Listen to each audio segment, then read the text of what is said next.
This is Algebra 2, Lesson 1.4. This is Part 2. We're picking up with example number 3 when we are writing equations with variables. Example 3 says you are selling boxes of cookies for a fundraiser. The boxes come in large and small. Write an equation with more than one variable that represents the amount of money raised. So the total money raised, this is just the verbal model here. The total money raised is equal to the large box price times the large boxes sold, how many of them are sold, plus the small box price times the small boxes sold. That's just the verbal model. This is just you mentally thinking about what's going on. We know we got small boxes. We know we got large boxes. We know they're going to cost some to buy the cookies. Or they're going to cost some to sell them is probably a better way to say it. To see how much total we raised. And then how many each of them is. So here's where you label everything. Total raised, they're calling it R. Large box price is P. You read this as P sub 1. Anytime there's something down there, you read that as sub 1. Everybody get used to that wording. P sub 1. Large boxes sold is called L. So the large box price is P sub 1. Large boxes sold is L. The small box price is P sub 2. Notice that's just another price. That's why they're both P. That's where the P comes from, price. P sub 1 for the large boxes, P sub 2 for the small boxes, and the small boxes sold are S. So all we're going to do is we're going to take this verbal model here, and we're going to give all of those variables to it. So total raise, I'm just going to do it up here for a second. You don't have to write this. You're just going to put R there. Large box price, that's this one right here, P sub 1. Large boxes sold, L. Small box price, that's this one here, P sub 2, and small boxes sold, S. So your algebraic model is going to look like that. The algebraic model says R equals, notice that's what this says, R equals, you can see all of the operations, R equals P sub 1 times L plus P sub 2 times S. This is just you writing your own equation. We don't know how many of anything we sold. We don't know how many anything costs.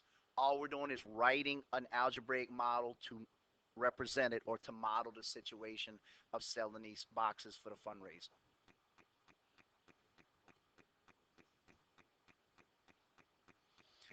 The next checkpoint problem says to assume that the situation in example 3 also includes medium-sized boxes of cookies. Write an equation with more than one variable representing the amount of money raised. Well, we already have the total. It was R, I believe, huh? Yeah, we already have total raised R equals P sub 1 times the large boxes plus P sub 2 times the small boxes. That's already the equation we have.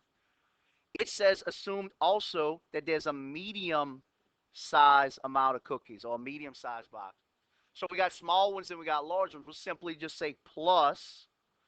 We need another price. So what are we going to call the next price? We got price sub 1 and we got price sub 2. What do you think the next one's going to be? Sub 3, yeah. Not, you don't have to be a genius. Price sub 3 times, how are we going to represent mediums? L. We got L for small, L for large, S for small. There's your medium. That's all you have to do. And again, all this is algebraically representing what is happening right here. The next part seems a whole lot more straightforward for most people and seems a whole lot better. Common formulas. You're familiar with both of these formulas. The first one for simple interest, I equals PRT, principal, rate, and time. I equals PRT, just P times R times T. Temperature, that's another familiar formula. You're going to use this when you guys are in chemistry class this year. Temperature is F is equal to 9 over 5 C plus 32. That's just converting Celsius and Fahrenheit temperatures. So I is P times R times T.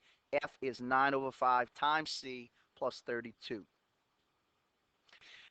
Here's one everybody's familiar with. Distance equals rate times time. D equals RT. Distance equals rate times time. Area of a triangle. Almost everybody is familiar with finding the area of a box. Everybody knows that that's just length times width a box. If you think about what a triangle is in relation to that, you can remember this formula for the area of a triangle really easy. If I take a line and I cut that in half diagonally, I just created a triangle right here. Everybody see it? So all the formula for a triangle is, or for the area of a triangle, is half of base times height, or half of length times width.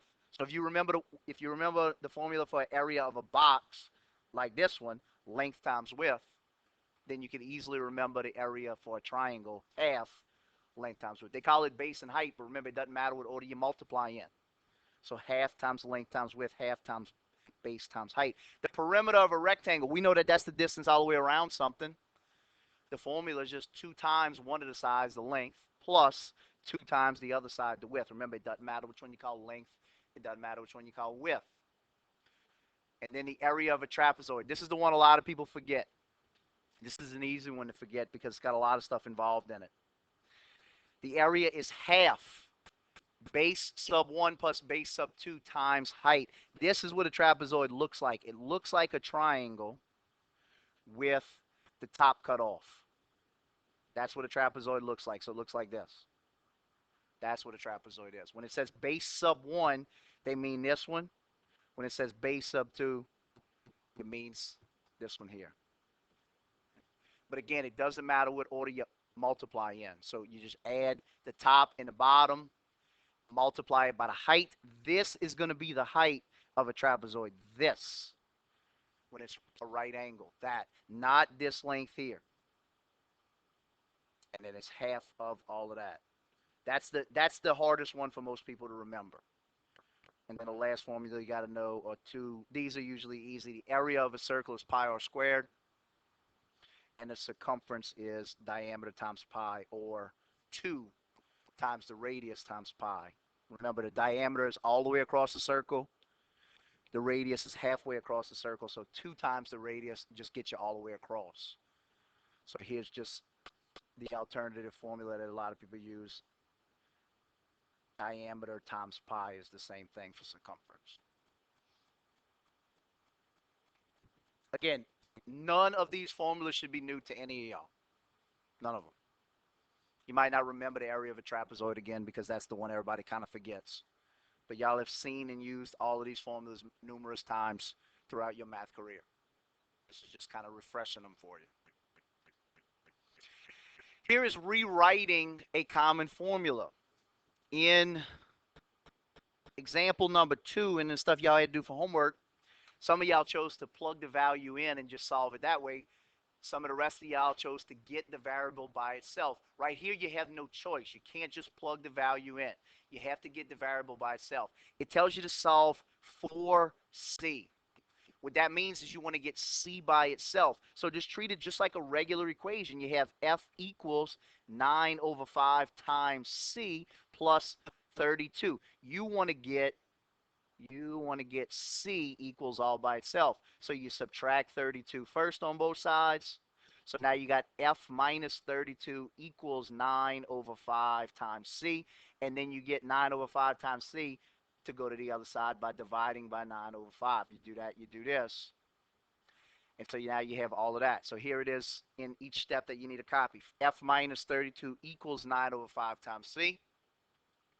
By subtracting 32 from each side, then divide by 9 over 5. It's going to tell you to multiply by the reciprocal, because remember, dividing something is the same thing as multiplying by the reciprocal. Notice the reciprocal, 5 over 9. That's the reciprocal of 9 over 5. So that just makes it quicker. C equals 5 over 9 times F minus 32. And notice a set of parentheses, a grouping set of symbols, is now around F minus 32. You have to multiply both terms, or you have to distribute it to both terms. And again, all that is getting C by itself. And this is the formula for Celsius degrees. The one for Fahrenheit was F equals 9 over 5 times C plus 32. The formula for Celsius is Celsius equals 5 over 9 times F minus 32. Notice they're very similar to each other.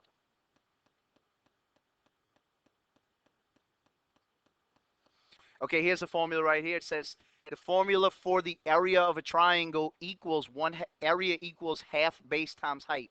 Take about a minute, everybody, and just solve for H.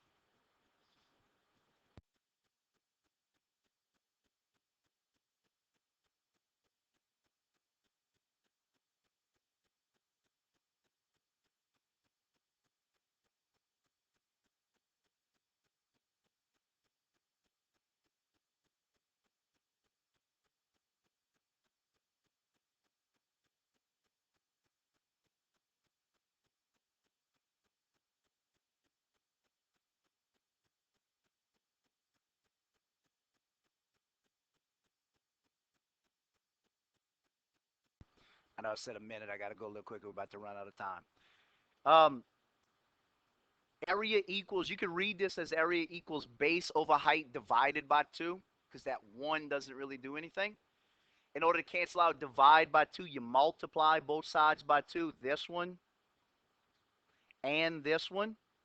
So now what you have is 2a equals base times height. And then to get height by itself, that's base times that divide by base. You divide that side, divide this side by base. This cancels out.